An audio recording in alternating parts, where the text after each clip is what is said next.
ராஜேந்திர சோழன் ஆடி திருவாதிரையில் பிறந்ததாக சொல்லப்படும் செப்பேடுகளின் அடிப்படையில் அவருடைய பிறந்த நாள் என 3 திருவிழாவை ஒட்டி முப்பெரும் விழாவாக இந்த விழா கொண்டாடப்படுகிறது. முன்னதாக ஒரு வார காலமாக கங்கை கொண்ட சோழீஸ்வரம் பகுதி விழா கோலம் பூண்டிருந்த நிலையில் பிரதமரின் வருகையை ஒட்டி பல்வேறு ஏற்பாடுகள் செய்யப்பட்டிருக்கின்றன.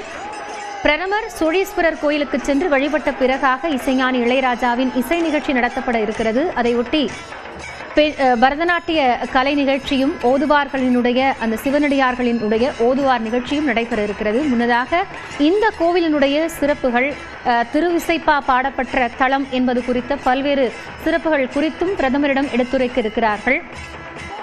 கருவூர் தேவரின் திருவிசைப்பா பாடல் என்பது இந்த சோழேஸ்வரம் கோயிலில் இருக்கக்கூடிய சிவலிங்கத்தினுடைய பெருமைகளை உணர்த்துவதாக இருக்கிறது. அந்த அடிப்படையில் அது குறித்த விளக்கங்களும் பிரதமருக்கு வழங்கப்படும் என்று எதிர்பார்க்கப்படுகிறது.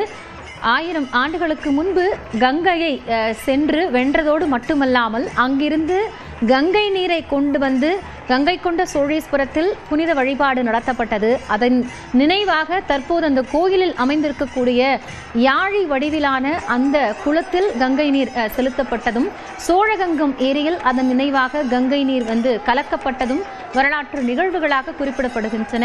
பல்வேறு படையெடுப்புகள், பல சாம்ராஜ்யங்களுக்கு பிறகாக மீண்டும் புது பொலிவோடு கம்பீரமாக காட்சியளிக்கக்கூடிய கங்கை கொண்ட சோழபுரம் கோயில் கட்டுவிக்கப்பட்ட விதம், அதன் கட்டுமானம் என்பது மிகவும் சிறப்புற்றதாக பார்க்கப்படுகிறது.